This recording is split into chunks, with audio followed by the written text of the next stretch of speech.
بینەرانی بەڕێزی ڕۆژهەڵات تیوی خۆمان بە بەختەوە دەزانین کە بە بەرنامەی کرێکار دەبینە میوانی ماڵەکانتان. سەرەتا هەواڵەکانی حوتوی پێشوو دەبیستین و دواتر دێنەوە خزمەتان بۆ پێشکەشکردنی تەوەری بەرنامەکەمان. بنەماڵەی چالاکێکی کرێکاری داوای ئازادکردنی کوڕەکەیان دەکەن. برای جەمیل محەممەدی ئەندامی دەستەی بەڕێوەبەری یەکێتی ئازادی کرێکاران کە لە ڕێکەوتی دەی گوڵانەوە دەست بەسەرە بە کەمپەینی نێونەتەوەیی مافی مرۆڤ لە ئێرانی وتووە لە پاش 14 ڕۆژ لە گرتنی ئەم چالاکە کرێکاریە هێشتا تاوانەکانی دیار نییە و لە پاش یەک مانگ چاوپێکەوتنی کورد لە حەفدەی گوڵان لە چارەنووسی بێئاگان. بەپێی هەواڵی کەمپەینی مافی مرۆڤی ئێران، جەمیل محەممەدی ڕۆژێک پێش ڕۆژی جیهانی کرێکار لە ماڵی باوکی لەلایەن هێزە ئەمنیەکانەوە دەست بەسەر کراوە و بۆ ژووری تاکەکەسی بەندی 209 وەزارەتی ئیتلاعات لە زیندانی ئەڤینیان گواستووەتەوە و لەم ماوەیە بنەماڵەی جەمیل تەنیا توانیویانە بۆ یەکجار، ئەویش لە حەفدەی گوڵان بۆ چەند خولەکێک لە ساڵۆنی چاوپێکەوتنی زیندانی ئیڤین چاویان پێ بکەوێت. شایانی باسە لە 11 گوڵان ڕۆژی جیهانی کرێکار، کۆمەڵێک لە کرێکاران لە ناڕەزایەتی بە جێبەجێنەبوونی مادەی 41 یاسایکار سەبارەت بە حەقدەستی ساڵی 93 و نەهاوەهەنگی موچەی کرێکاران لەگەڵ تێچووی هەڵاوسان لە بەردەم وەزارەتی تەعاون کار و دابینکردنی کۆمەڵایەتی لە مەیدانی ئازادی کۆبوونەوە کە لەلایەن هێزە ئەمنیەکان کەوتنە بەر لێدان و کوتان و گیران و ژمارەیەکیان بۆ زیندانی ئیڤین گوازرانەوە. کاوە محەممەدی برای جەمیل محەممەدی چالاکی کرێکاری زیندانی کراوە. هەروەها لە درێژەدا باسی لەوە کرد کە هێشتا دیار نییە تاوان و بەڵگەکانی بەردەست بۆ تاوانبارکردنی براکەمان چییە و هەروەها زیادیشی کرد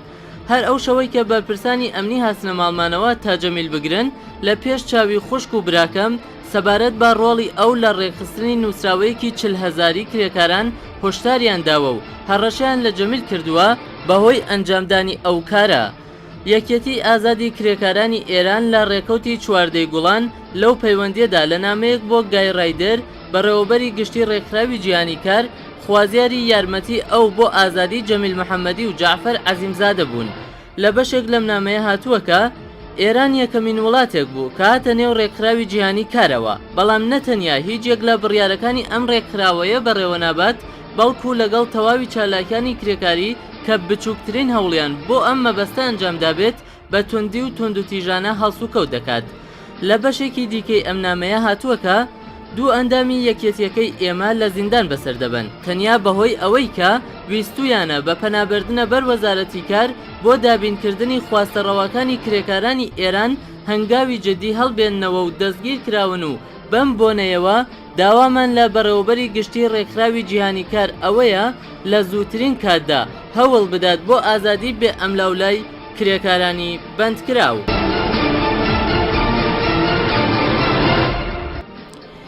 دواکەوتنی موچەی شەژمانگی کرێکارانی PVC سمنان. کرێکارانی کارخانەی PVC سمنان موچەوە دواکەوتوەکانی خۆشیان بە شێوەی ئاسایی پێ نادرێت. بەپێی هەواڵەکان ئەندامی شۆرای کرێکارانی PVC سمنان باسی لە دواکەوتنی 6 مانگی موچەی زیاتر لە 85 کرێکاری پیشەسازی PVC ئەو شارە کرد. ئەمیری لە لەیدانەوەی وردەکاریەکانی ئەم هەواڵە وتی بەپێی ئەوەی کە کرێکارانی ئەم یەکەیە هەر مانگ موچە وەردەگرن، بەڵام ئەوەی وەری دەگرن پەیوەندی بە حەقدەستە دواکەوتوەکانی ساڵی پێشووەوە هەیە. ئەم چالاکە کرێکاریە باسی لەوە کرد کە ئەو موچەیەی کرێکاران مانگی ڕابردوو وەریان گرتووە، موچەی مانگی خەزەڵوەری ساڵی 92 و زیادیشی کرد، ناڕێکوپێکیش لە دانی موچە بووەتە هۆی بەسەر یەکداکەوتنی موچەی 6 مانگی کرێکاران و دواکەوتنی موچەی کرێکارانی گرێدا بە گرفتگەلی ماڵی کارخانەکە و لە درێژەدا وتی ساڵی ڕابردوو ئەم یەکە بەرهەمهێنەرە بارودۆخێکی ماڵی باشی نەبووە و بەرهەمهێنانیشی تا ئاستێکی بەرز دابەزیوە. بەم حاڵەوە لە ساڵی نوێ بارودۆخی کارخانەی PVC بەرەو باشتربوون دەڕوات کە هیوادارین گرفتەکان و کارخانە و موچە دواکەوتوەکانی کرێکاران بدرێتەوە. لە درێژەشدا وتی جیاواز لە 85 کرێکاری کاربەدەستی کارخانەی PVC موچەی کرێکارانی دیکەی ئەم کۆمەڵەیە کە زیاتر لە 40 کەسن وەک کرێکارانی دیکە دواخراوە. هەر لە پەیوەندیدا هەواڵنێری ئیلنا هەوڵی داوە لە پەیوەندی بە گرفتی کرێکارانی PVC سمنانەوە پەیوەندیەکی تەلەفۆنی لەگەڵ بێزاد مؤمنزادە بەڕێوەبەری کارگێڕی ئەم کارخانەیە ساز بکات، بەڵام مؤمنزادە وەڵامی هەواڵنێرەکەی نەداوەتەوە و ئامادە نەبووە هیچ ڕوونکردنەوەیەک لەو بارەوە بدات. مانگرتنی سنفی کرێکارانی نەیبڕی کارون پێی نایە سێهەمین ڕۆژی خۆی. کرێکارانی نێبڕی کشت و سەنعەتی کارونی شوشتەر لە ناڕەزایەتی دەربڕین بە بارودۆخی بیمەی خۆیان لە بەردەم ئیدارەی بیمەی کۆمەڵایەتی کۆبوونەتەوە. بە پێی راپۆرتی ئیلنا، کۆبوونەوەی ناڕەزایەتی کرێکارانی نەیبڕی کەشت و سەنعەتی کارون کە ڕۆژی شەممە 27 گوڵان لە بەردەم بینای ناوەندی بیمەی کۆمەڵایەتی دەستی پێکردبوو درێژەی هەیە. یەکێک لە کرێکارانی بەشدار لە ئەو کۆبوونەوەیە وتی لە حاڵێکدا کۆبوونەوەی کرێکاران پێدەنێتە سێهەمین ڕۆژی خۆی کە بەرپرسانی بیمەی کۆمەڵایەتی لە کۆبوونەوەکانی پێشووترمان بەڵێنیان بە نوێنەری کرێکاراندا کە تا نیوەڕۆی ڕۆژی سێشەممە 30 گوڵان وەڵامیان بدەنەوە. ئەو کرێکارە جەختی کردەوە کە کرێکارانی نەیبڕی خوازیاری کۆکردنەوەی پێشینەی بیمە کەوتنەژێر چەتری بیمەی کاری سەخت و مەترسیدار بە ڕێوەبردننی گەڵاڵەی ڕیزبەندی پیشەکان و دانی هەغدەستی ڕێکوپێکن. بە وتەی ئەو کرێکارە لە ماوەی ئەو سێ ڕۆژە کە کرێکارانی نەیبڕ هاتوونەتە تاران شەوانە لە حەوشەی ئیدارەی ناوەندی بیمەی کۆمەڵایەتی دەخەون.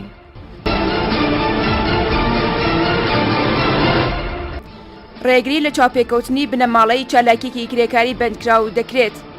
لەگەڵ ئەوەی بنەماڵەکەی ماوەیەکی زۆرە چاوەڕوانی ئیزن وەرگرتن بوون بۆ چاپێکەوتن لەگەڵی بەرپرسانی زیندان ڕێگەیان بەو چاپێکەوتنە نەدا. ڕۆژی دووشەممە 29 گوڵان بنەماڵەی بێهنام ئیبراهیمزادە بە مەبەستی چاپێکەوتن لەگەڵی سەردانی زیندانی ئێڤینیان کردبوو. بەڵام بەرپرسانی زیندان ڕێگەیان بەم چاپێکەوتنە نەداوە. وەک لە هەواڵەکە تا هۆکاری ئەم ڕێگەنەدانە گەڕێنراوەتەوە بۆ ئەوەی کە بێهنام ئیبراهیمزادە هێشتا کە لە ژووری تاکەکەسیدایە و بەم بۆنەوەیە مافی چاپێکەوتنی لەگەڵ بنەماڵەکەی لێ قەدەغە کراوە.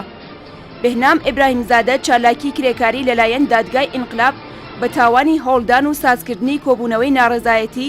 سزای 5 ساڵ زیندانی بەسەردا سەپاوە. ئەم چالاکە کرێکاریە زیندانیە لە ڕێکەوتی 13 گوڵانی ئەم ساڵەوە لەلایەن هێزەکانی زیندانەوە گواستراوەتەوە بۆ ژووری تاکەسی بەندی 209 زیندانی ئێڤین. بێهنام ئیبراهیمزادە دیسانەوە لە بەندی 209 ئێڤین بەسەر دەبات. بێهنام ئیبراهیمزادە چالاکی کرێکاری لە زیندانی ئێڤین لە پاش 14 ڕۆژ دیسانەوە لە بەندی 209 بەسەر دەبات. بێهنام ئیبراهیمزادە ئێوارەی ڕۆژی شەممە 13 گوڵان سەرەتا لەلایەن بەرپرسانی دادوەریەوە بۆ دادسەرای زیندانی ئێڤین بانکێشت و پاشان بۆ ژووری تاکەکەسی بەندی 209 وەزارەتی ئیتلاعاتیان گواستەوە. یەکێک لە نزیکانی بێهنام کە نەیویست ناوی ئاشکرا بکرێت لەم بارەیەوە وتی بێهنام 2 ڕۆژ لە دوای گرتنی لە ژووری تاکەکەسی بەندی 240 بۆ بەندی 209 زیندانی ئێڤین گواسترایەوە. لەم ماوەیە تەنیا یەکجار لەگەڵ ماڵەوەیان پەیوەندیەکی کورتی هەبووە. هەروەها لە درێژەدا جەختی کردەوە ئێمە زانیاریەکمان لە بەردەستدا نییە کە بێهنام ئێستاکە لە ژووری تاکەکەسی بەسەردەبات یان گشتی.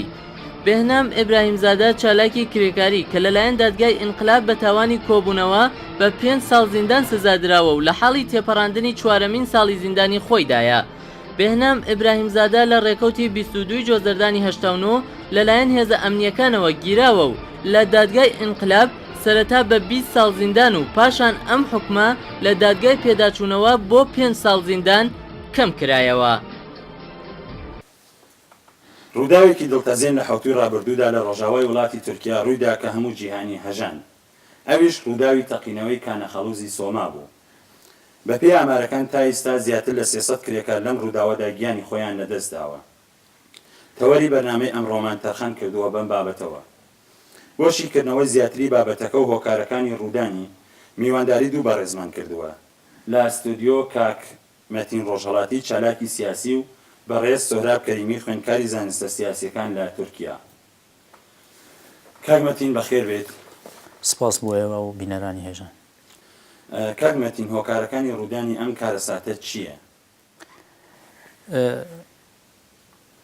هەفتەی ڕابردوو بۆ کۆمەڵگای کرێکاری هەفتەیەکی دڵتەزین بوو. هۆکارەکەی من دوو خوێندنەوەم بۆ هەیە. یەک ئەوەیە کە خودی ئەو معدەنی زغاڵانە کە لە دنیادا ئێمە ئەبینن کرێکاران تیا ئیش دەکەن نائەمترین شوێنی کارە بۆ کرێکاران. ئەوە زۆربەی ئەو فاجعانەش کە ڕووی دەدەن لە معدەنەکان خسارێکی هەری زۆری کرێکاری لێ دەکەوێتەوە. یعنی زیانێکی زۆری کۆمەڵگەی کرێکاری لەناو ئەو معدەنەکاندا لێ دەکەوێتەوە. هۆکارەکەش دووە من یەکیان بۆ نەبوونی ئەمنیەت لە شوێنی کاردا دەبینم چۆن وازانە معدەنی زۆغاڵ ئیشێکی تااقەت فەرسایە دوم ئەوەیە کە ئەو غازە مێتانە کە لێوێ دروست دەبێت پێویستی بە ئەوە هەیە کە بە جۆرێک لە جۆران تاسی لەسەر کاری کرێکار و ئەمنیەتەکەی دانەنێتن بەڵام بەداخەوە ئەو ئەمنیەتە لەوێ ناپارێزرێتن و بە هەر جەرەقەیەک احتیمالە فاجعەیەکە ئینسانی ڕووی بدات کە نمونەی هەری داوی معدەنی زغاڵی سۆما بوو لە مانیسا کە گیانی 300 کرێکاری لێ بەخت بوو و بۆ کولی کۆمەڵگای کرێکاری خسارێک بوو یەک نەبوونی ئەمنیەتی کاریە دوم ئەوە نەبوونی یاساکانی کرێکاریە لەو معدانانەدا لە توولی تاریخدا ئێوە تەماشا بکەن زۆربەی دۆکۆمنت و فیلم و مستەنەدەکان لەسەر معدەنی زغاڵ دروست کراوە کاری تااقەت فەرسا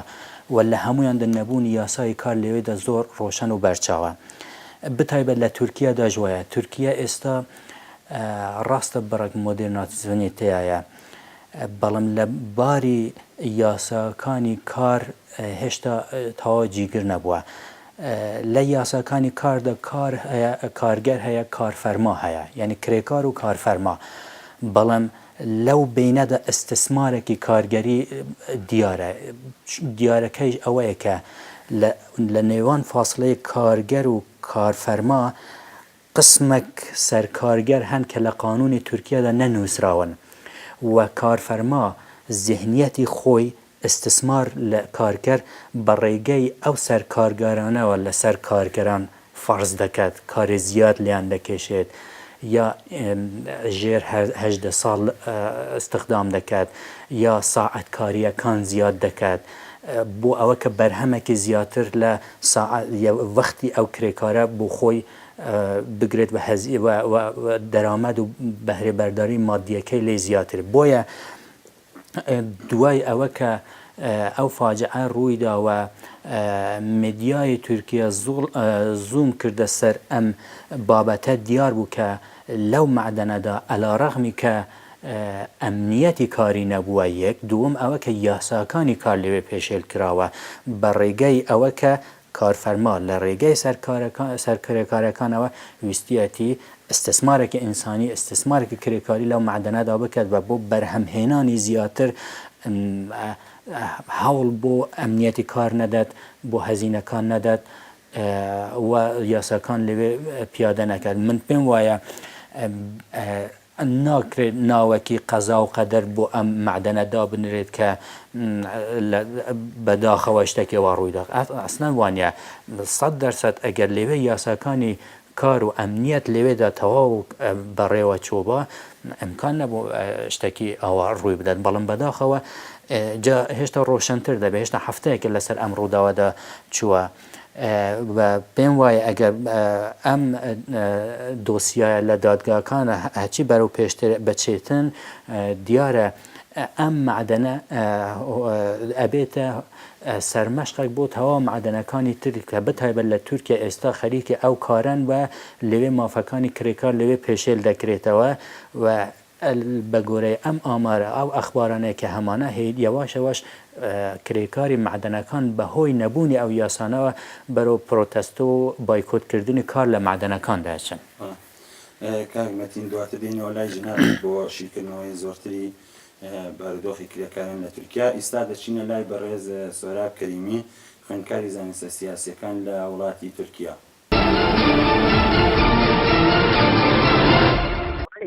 بەگشتی وەزیەت ڕۆحیان خراپەوە واقعیەتێکیانی بەرئاساسەوەی کە زۆربەی لە هاوڕێکانیان کەسانێکی چەند ساڵ لەگەڵ یانەکاریان کردووە بەهەرحاڵ نزیک 300 کەس تیا چووە ئەوە ناڕەحەتن دوای ئەوەی زۆر اعترازیان هەیە بە وەزعیەتی کەسانی وەکو معدەنچی کە بەڕاستی کارێکی سەختە لەوێ بیمەکانیان زۆر درێژە خۆ پێویستە کارێکی سەخت ئەشی بیمەکان دەچەند 20 ساڵە 15 ساڵا بێت ئەوانیان زۆر ناڕەحەتن و هەروەها ئەوان دەڵێن کە ئێمە خۆمان ئەمانزانی وەزعیەتەکە نالەبارە هەر ئەمان گوت بەڵام ئەو شرکتانەی کە خوددایانە باشی خصوصی و ئەوانە ئەوان هەر گوێچکیانیان نەدەدا و بەداخەوە شتێک بڵێم لە تورکیا انحسار ینی بە سندیکای کارگەری بەڕاستی نەیانتوانیە هێشتا ئەو حاڵەت کرێکارەکان منسەجم بکەنەوە کە انحساری کار لە دەستی شرکەتەکان بێتە دەرەوە ئەو وەزیەتە هەیە بۆیە مەسەڵەن زۆر گوێ نادەن بۆ دیمە و ئەو جۆرە شتانە ئەوانە یەکی لە ئەتراز هەرە سەرەکیەکانیانە و هەروەهاش ئەوە شتێک بووە کە بەلەوسا سێ حزبی ئۆپۆزیسیۆن یەکدانە تەرخیان بە مەجلس کەی وەرتی ئەو کار و معدن و ئەومانەوە بەداخەوە نازانم چۆن بۆ ئاکپارتی حزبەکەی ئاغای ئەردۆغانەوەی قبول نەکردووە ئەوە زۆرتر مەسەلەکەی دروست کردووە زۆرتر ئاعترازەکان تیژە و کردوێتەوە وڵای لە ئەوڵەوە کە ئاغای ئەردۆغان وتی بە هەر حاڵ ئێمە وەکو تەوتەعید تەماشای ئەوە نەکەن ئەوە شتێک کارەساتێکە کە خودقاوە لە مستەر کۆمەلگای ئێمە بەڵام ئەوە نییە کە مەسەڵەن کێشەی هینێکە تەوتەعید لە پشتیە بوو شتێکە خودقاوە بە هەر حاڵ حادثەیەکە خەڵکی تۆزێک ناهات بوون و بۆ قەیەتێکە بەڵام ئەوەی کە دیارە حکوومەتی ئەردۆغان زوو کاری تاقیقاتی شروع کرد و چەند نەفەرێک لەو کەسانێکەوە ئەبیا ئەو کاریانە بکردانە ئەو شرکەتە خصوصیانە و هەن شرکەتێک بەهرەبەر معادنە ئەو ئەوانیان گیر کرد بە هەر حاڵ تەرحەی لێک دراوە بە مەجلس بۆ سەداڕێلێک کراوە متمانە لە هەر وڵاتێکە ئەو شتێ حادثێکاوە بقلقی بڕێک ئەچی بە دوای چوونەکەن کە کێشی و بڕێک ڕەنگە لە دوایی ئاسانکاری بۆ ئەو جێ لە بکرێت یا بڕێک تعمیری یا بەرنامەیەکیان هەبێ بۆ ئەوە شتێکی ئاساییە بەڵام پشتی دەوڵەتی تورکیا زۆریش ناترسێ چۆن پشتی گەرمە ینی ئەوە کۆمەلگای مەحافزەکاری تورکیا بەگشتی لە پشتیانن خۆتی جەزانی مەسەڵان دەوڵەتی تورکیا و بە تایبەتی هەمیشە لە مەوزێ قودرەتەوە لەگەڵ ئۆپۆزیسیۆن و لەگەڵ لایەنەکان تراقسکە ئەمیش یەکێک لە وەزیەتێکێک لە تورکیا زۆریش باعث سەدێکە و مەوزە قودرەتە زۆریش ئەترازەکان جاربەجاری بگەیتە ئاستی دووتیژی و کەمێک بگەڕێنەوە بۆ پێشتر واتە یەکی مەی هەڵسوکەوتی دەوڵەتی تورکیا لەگەڵ کرێکاران لە ڕۆژی جیهانی کرێکاراندا چۆن هەڵدەسەنگێنن هەروەک ئێمە بینیمان لە یەکی مەی ئەم ساڵ و یەکی مەی ساڵەکانی تر بە گشتی ئیجازەی ڕێپێوان بۆ کرێکاران لە تورکیا نەدراوە و هەر وەک ڕێپێوانێک ناڕزایەتیەک دروست بووە بە توندی سەرکوت کراوە ئەوە دەگەڕێتەوە بۆ نێزیکەی 40 دقەیە کە ئەم ڕۆژە لە تورکیا بەناوێکی ئایترازی بەناو دەکرێت و لە هەموو ساڵەکاندا کرێکاران دەیان هەوێت لەم ڕۆژەدا حداقل مافەکانی خۆیان بە زمانێکی ئایترازی بە زمان بێنن و دەوڵەتی تورکیا ناچار بکەن کە بتوانێت ئەو یاساکانە جیبەجی بکاتن جا بۆ ئاگاداری لە یەکی مەی ساڵەکانی پێشتر بتایبەت دەهەیە هەفتە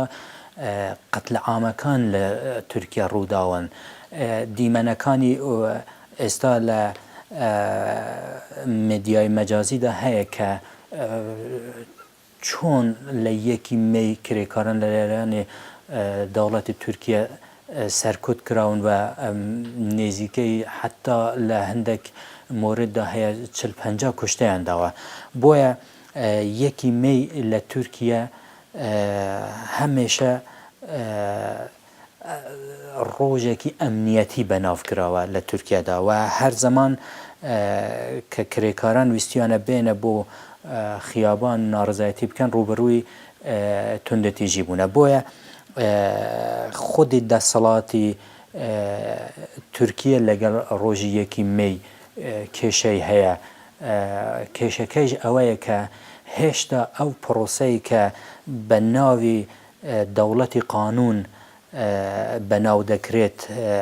لە تورکیادا و پێویست دەکات ئەو دەوڵەتی قانونە هەموو مافەکانی چینی توێژی کۆمەلگا حداقل نێزیک بە ستاندارد پیادە بکات لە کۆمەلگادا هێشتا بەرەوە ئەو ئاستە نەچووە بۆیە ئێمە تەماشا دەکەن دەوڵەتی تورکیا نەتەنیا لەگەڵ ڕۆژی یەکی مەی کێشەی هەیە کە ناتوانێتن ئیجازەی ڕێپێوان بۆ کرێکار سەندیکاکان بدەتەوە لەگەڵ ڕۆژی هەشتی مارسی کێشەی هەیە کە ناتوانێتن ئیجازە بدەت ژنان بۆ پیرۆزبایی ڕۆژی ژن بێن بۆ کۆڵان و ڕێپێوان بکەن بۆ ئەوە کە هێشتا مافی ژنیژی لەناو ئەو پرۆسەی دموکراتیساسیۆنی تورکیادا جیبەجی نەکراوە ڕۆژەکانی تر و چین و توێژەکانی تر تۆ بگەڕێەوە ڕۆژی معلم هەیە ئەسەن خوێندکار هەیە لە زانکۆکاندا هەیە ئەوانە هەمویان کە چینە توێژی کۆمەلگان هێشتا دەوڵەت لەبەر ئەوە کە نەیتوانێ مافەکانی لەناو قانوندا ئەگەر نووسراوە لە پراتیکدا پیادە بکاتن بۆی کێشای هەیە بۆی ئەوە کە لە ڕۆژی ژنجش سەرکوت دەکرێت تاریخ نیشانی داوە کە کێشای هەیە دەوڵەتی تورکیا و بتایبەت لە ڕۆژی یەکی مەی کە ڕۆژی جیهانی کرێکارە ئەسن دەوڵەتی تورکیا نزیەکی چل دەیە ئیجازە نەداوە کە ئەو ڕۆژە حتا بە شێوەیەکی هێمنانەش حتا لە گردبوونەوەی کرێکارانش لە شوێنە کێشەی هەیە چۆن هێشتا ئەو مافانە کە پێویستە دابینکردنی ئەو دەستورانە پێویستە دابینکردنی ئەمنیەت و مافی کرێکاران هێشتا لە تورکیا جیبجینە بووە لەلایەن تورکیا بە ڕۆژێکی ئەمنیەتی بەناو دەکرێت. بەڵێ پرسیارمان کردووە لە بەڕێز سۆهراب کەریمی لەسەر داهاتووی دەوڵەتی ئەردۆغان لە دوای ئەو کارەساتە وەڵامی بەڕێزیان دەبیستین. ئەوەی کە بۆ حکوومەتی ئاکپارتی و ئەوانە دیارە من بەدڵنیاییەوە دەڵێم کە ئەردوغان جارێ لەسەر کارەوەیەوە بەدڵنیاییەوە من ئەتوانم تا 90% پیشبینی بکرێت کە لە انتخاباتی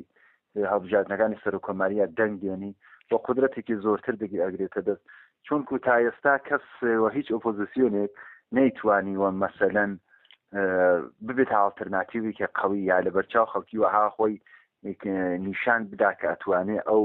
ڕەوڵەکە ئەردوغان و هەیەتی بیگێڕێ ئەمە واقعیەتێکە لە بەهەرحاڵ بنگەکە ئەو پایگای مەشروعیەتی ئاکپارتیە ئەگەڕێتەوە بۆ چەند بنکە یەکێکی هەر ئەوەیەوە ئەرزم کرد بەهەرحاڵ کۆمەلگای مەحافز پشتیان ئەو کەسانێکە دیندار و ئەمانن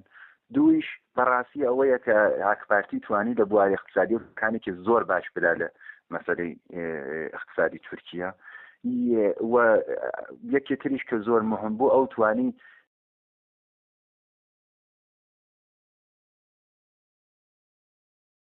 ئەوە تا ڕادەی مەسەلەی کوردی هەند بکە و ئەو تابوویە شکاند کە ئەبێ کورد نابێ ناوڵینی کورد باش ئەوەیە کە بمرێت و ئەمانەیە شکاند و ئەم چەند خاڵە باعث بوو کە سەقامێک بگرێت تورکیا سەقامێک بگرێت کە بەلەوسا بەخۆی و نەیدی بوو ئەمانە بنکەی لێتن کە ئێمە توانین خەڵکی تورکیش ئەمە ئەبینن و کۆمەلگای مەدەنی تورکیای چاودێری دەکا بەڵام ئەوە ئەرزم کرد لە خزمەتە دەوڵەتی ئاکپارتی ئەوەی ڕەنگە لە مەوزەی قودرەتەوە قسە بکە بەڵام بە دوواچوونەوەی ئەو ڕخنێنەوە لێرن کایانە بە دوواچوونەوە کا ئەوانە چاودێریەکە من ئەوە بینم کە جارێ ئاکپارتی لێرە دەسەڵات لە دەستیایە و ئەمێنی تیژەوە و خەڵکی شێشتا پشتیبانین و ئەو مەسائلی وەکو ئەم گەزی پارک و ئەم معدەنەکەی سۆما و ئەمانە پێمانی فڵان بتوانێت زەربەیەکی وەها لە تیمەکەی ئەردوغان و حزبەکەی بدات. کاگنەتین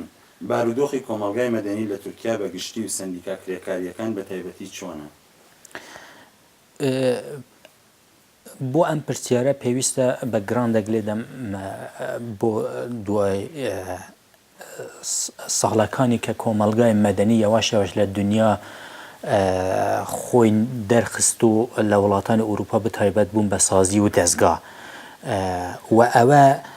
تۆ بتەوێت نەتەوێت تەسیرێک لەسەر کۆمەلگای تورکیاش دانا و یەواشەوەی لە تورکیا خوێندنەوەیەک بۆ دروستبوونی کۆمەلگای مەدەنی و پردێک لە نێوان دەوڵەت و کۆمەلگا دروستکردنی سازی و دەستگا هەڵیگرت تورکیا وڵاتێکی کودتایە یعنی حتا ئێستا بە چەندین کودتا ڕووداون و لە هەموو کودتاکان زۆربەی کودتەکان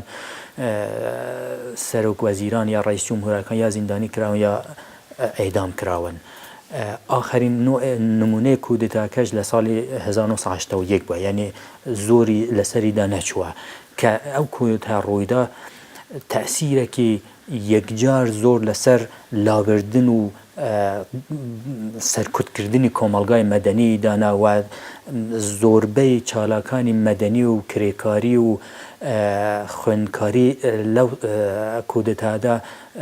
یا زیندانی کران و یا ئەیدام کران کە ئێستا لە کۆمەڵگای تورکیادا بوون بە سەمبۆل. بەڵام سەرەڕای هەموو شتێک ئەمە پرۆسەی بەرەو دموکراسی بوونە یعنی کۆمەڵگای مەدەنی دەوڵەت مەجبور دەکات کە بەرەو پرۆسەیەکی دموکراسی هەنگاو هەڵێنێت. ئەگەر بەتەنیا بەدەستی دەوڵەت دابێتن خۆ دیارە دەوڵەت کێشەی لەگەڵ دموکراسی هەیە لەوانەیە هەنگاوەکان زۆر یاواشتر و بێ ئاکامتر بن. بۆیە کۆمەڵگای مەدەنی لە تورکیادا تەجروبەیەکی زۆر ناخۆشی و سەرکوتی هەیە. بەڵام سەرەڕای ئەوانە هەمویان بتایبەت لەم ساڵانەی ئاخریانە کۆمەڵگای مەدەنی زۆر هەوڵیدا کە بتوانێت حداقل خۆی جیگر بکات و بتوانێتن ناو دەربێنێت لە سندیکا کرێکاریەکانەوە بگرە و زۆربەی سندیکاکانی تر و کۆمەڵگای مەدەنی. بەڵام من دەمەوێت ئەشارە بە نمونەیەک بکەم لەناو ئەو کۆمەڵگای مەدەنیە کە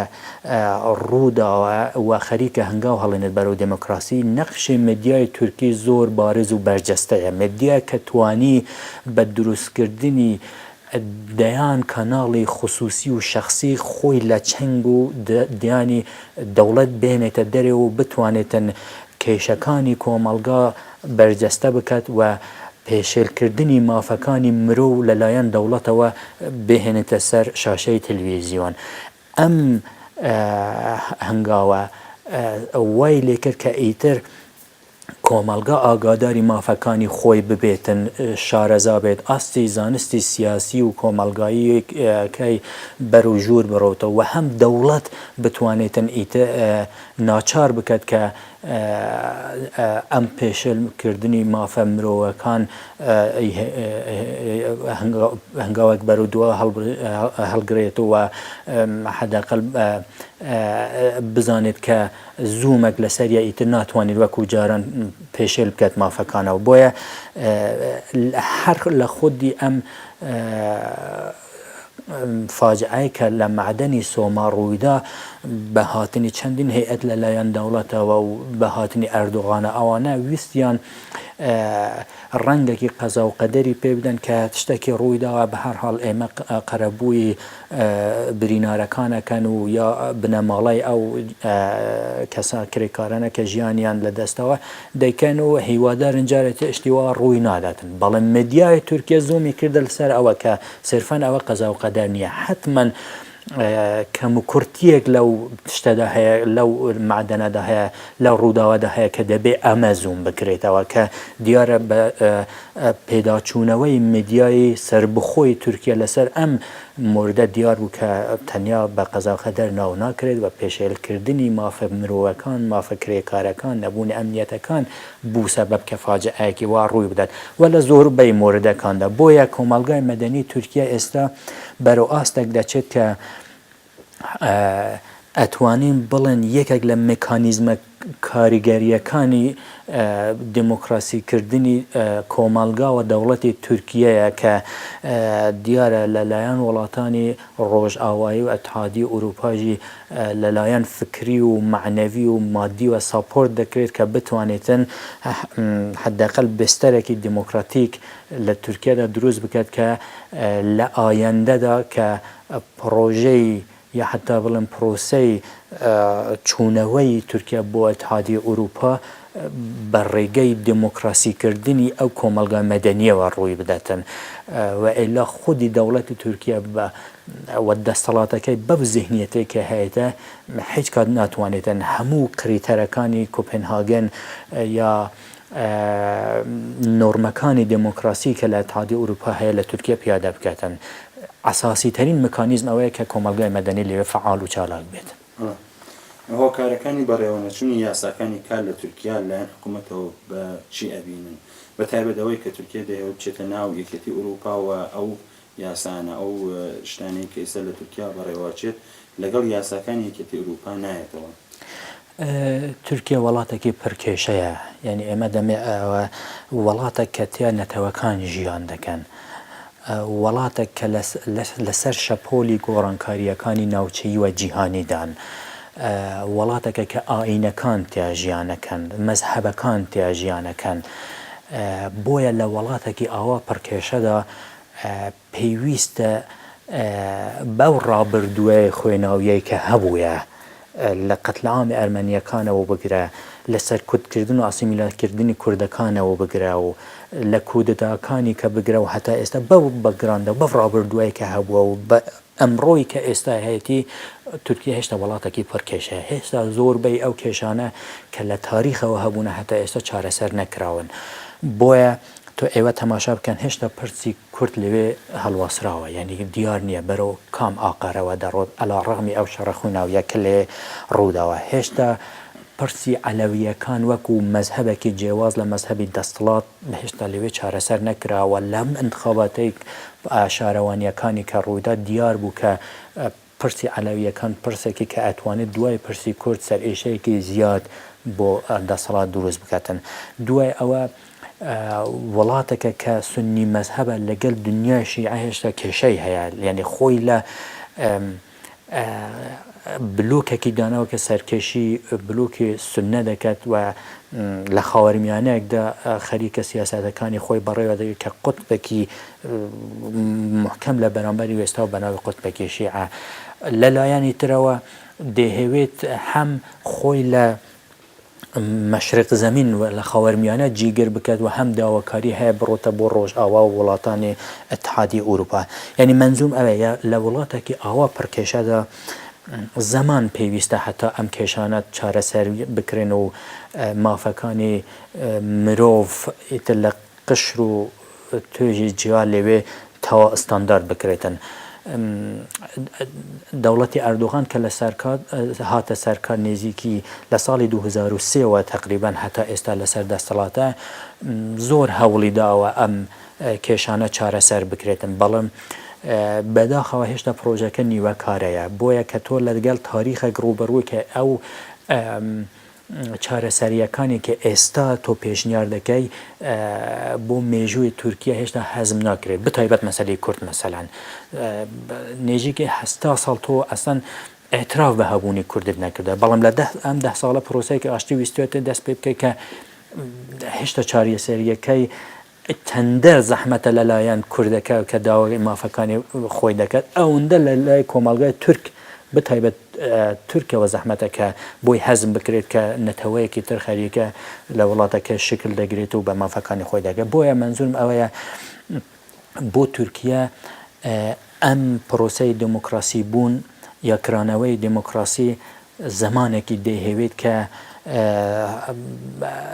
زۆر فەراز و نەشیبی هەیە هەتا بتوانێتن ئەم کێشانە چارەسەر بکات. یەکێک لەو کێشانە کێشەی کارگەریە و مافی کرێکاریە کە پێویستە لەگەڵ هەموو مافەکانی تر یا هەموو یاساکانی تر ئەمەژی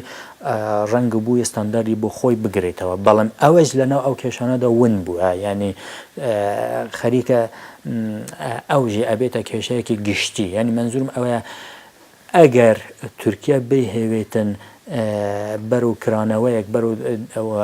دەوڵەتێکی قانون بڕۆدا بۆ هەموو ئەو کێشانە چارەسپەیەکەوە چارەسەر بکرێتن وە کێشەی کرێکاری یەکێک لەو کێشانەیە. جا منزورم ئەوەیە بە تەنیا بڵێن ئێمە کێشەی ژن چارەسەر بوو بەڵام کێشەی نەتەوەکان هەروە یا کێشەی ژن چارەسەر بوو کێشەی کرێکاران هەر ئەوە ماوە ناکرێت. ئەمە پرۆسەیەکە کە گشتی وڵاتی تورکیا بە هەموو پێکاتەکانیەوە دەبێت بڕۆ ئەو چارەسەریە بڕۆتەوە. زۆر سپاس بۆ هەردوو بەڕێز کاک مەتین ڕۆژهەڵاتی چالاکی سیاسی و هەروەها کاک سۆرابی کەریمی خوێندکاری زانستە سیاسیەکان لە وڵاتی تورکیا و